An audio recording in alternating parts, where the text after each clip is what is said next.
হ্যাঁ, আগামীকাল যে আহ, শ্রমিক ধর্মঘট, যদিও এই ধর্মঘট আহ্বান করা হয়েছে আমাদের দেশের কেন্দ্রীয় যে সমস্ত শ্রমিক সংগঠনগুলো, ভারতীয় মজদুর সংঘ ছাড়া, অর্থাৎ বিজেপি সাথে যে শ্রমিক সংগঠন আছে তারা বাদে সমস্ত শ্রমিক সংগঠনগুলো তারা আহ্বান করেছে। এবং আমাদের রাজ্য সহ সারা দেশে যে প্রচার যদি দেখা যায়, এই যে ধর্মঘটটা, এটা ট্রেড ইউনিয়নের ডাকে হলেও এটা যেন দেশের যে সংখ্যাগরিষ্ঠ সাধারণ মানুষ, জনগণ সকলে মিলে এই ধর্মঘট আহ্বান করা হয়েছে, এটার ইস্যু ইত্যাদির প্রেক্ষিতে এটাই মনে হচ্ছে। আমাদের রাজ্যেও যে এই ধর্মঘট আহ্বান করার পর খুব বেশি সময় পেয়েছে তারা তা নয়, কিন্তু যেভাবে গ্রামে গঞ্জে সর্বত্র প্রচার হয়েছে এবং স্বতঃস্ফূর্ত সাড়া লক্ষ্য করা যাচ্ছে, তার মধ্যে কিছু ট্রেড ইউনিয়ন, বিশেষ করে সিআইটিইউ এবং এই ধর্মঘটকে সমর্থন করেছে সংযুক্ত কিষাণ মোর্চা তথা কৃষক সংগঠনগুলো। আমি তার যে তাপ অনুভব করছি, এটা সারা দেশের সাথে ত্রিপুরা রাজ্যেও আরেকটা স্বতঃস্ফূর্ত সর্বাত্মক একটা ধর্মঘট হতে যাচ্ছে। এবং আমাদের পার্টি, ভারতের কমিউনিস্ট পার্টি মার্ক্সবাদী, আমাদের দেশের সংখ্যাগরিষ্ঠ জনগণ, শ্রমিক এবং কৃষকদের এই ন্যায্য আন্দোলনের প্রতি আমাদের যে সম্পূর্ণ সংহতি জ্ঞাপন করেছি, যে এই ধর্মকে সফল করে আমাদের দেশের জনবিরোধী এই সরকারকে একটা বার্তা দেওয়া প্রয়োজন। প্রথমত হলো যে এসআইআর এর বিরুদ্ধে শুধু তৃণমূল কংগ্রেস না, ভারতীয় জনতা পার্টি ছাড়া এই দেশের সমস্ত রাজনৈতিক দল এবং সমস্ত সচেতন নাগরিক তারা সোচ্চার। তো সেই হিসাবে পশ্চিমবাংলার মাননীয় মুখ্যমন্ত্রীও সেই সারা দেশের ভুক্তভোগীদের একজন বা তাদের হয়ে কথা বলছেন, এটা নতুনত্ব সেখানে কিছু নেই।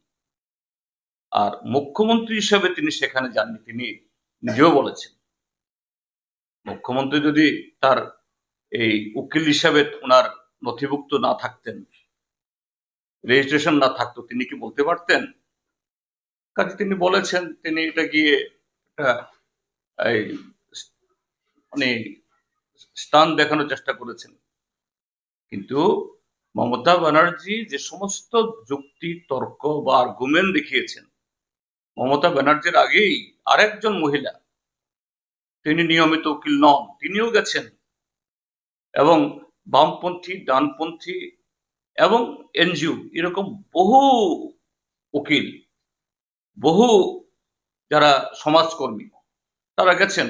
এটা নতুন, এটা বাহবা পাওয়ার কিছু নেই। ঠিক আছে, তিনি গেছেন, এটা ভালো কথা।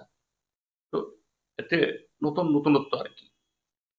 দ্বিতীয় হলো, হ্যাঁ, কংগ্রেস দলের নেতা সেখানে গেছেন প্রচারে, বিজেপি দলের তারাও নাম পত্রিকায় দেখে যাচ্ছেন।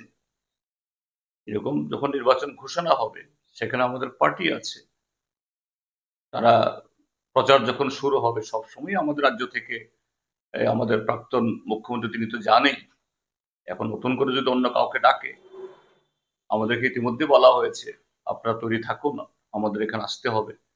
তো সেরকম যখন ডাক আসবে আমরাও যাবো, নিশ্চয়ই যাবো। পার্টি তো এখানে, সেখানেও আমাদের পার্টি, এখানে আমাদের পার্টি। তবে এখনো সেরকম ভাবে যে নির্বাচন ঘোষণা হয়নি, এরকম কোনো রুটিন ঠিক হয়নি। হোক, এবং ডাক আসলে আমরাও যাব। ডাক্তার মানিক শাহ সরকার তথা বিজেপি সরকারের যে এই পদক্ষেপ, এটা আমি বলবো এটা অস্বাভাবিক কিছু না। ভারতীয় জনতা পার্টির কাছে এটাই স্বাভাবিক যে ধোঁকাবাজি, মিথ্যা প্রতিশ্রুতি এবং এই বেকার যুবক সহ সমাজের সমস্ত অংশের মানুষকে তারা প্রতারিত করে তারা এইভাবেই ক্ষমতায় টিকে থাকতে চায়, ক্ষমতা দখল করতে চায়। তারাই তো বলেছিল 2018 বিধানসভা নির্বাচনে যে যদি বিজেপি ক্ষমতায় আসতে পারে, পার্ট টাইম, ডিআরডব্লিউ এসব শব্দ নাকি ত্রিপুরাজ্যে থাকবে না, এবং সমালোচনা করেছিল বামপন্থী ফ্রন্ট সরকারকে।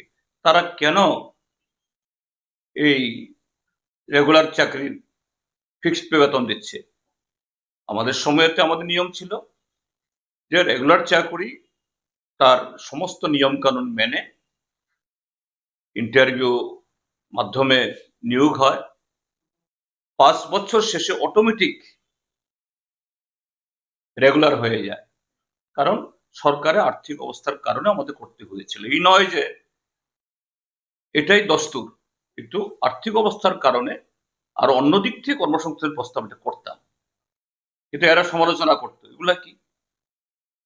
তারা এগুলি সব তুলে দেবেন, তাদের ভিশন ডকুমেন্টের মধ্যেও এগুলো ছিল। আর এখন সরকার আসার পর নিজের থেকে তো কিছু করেনি।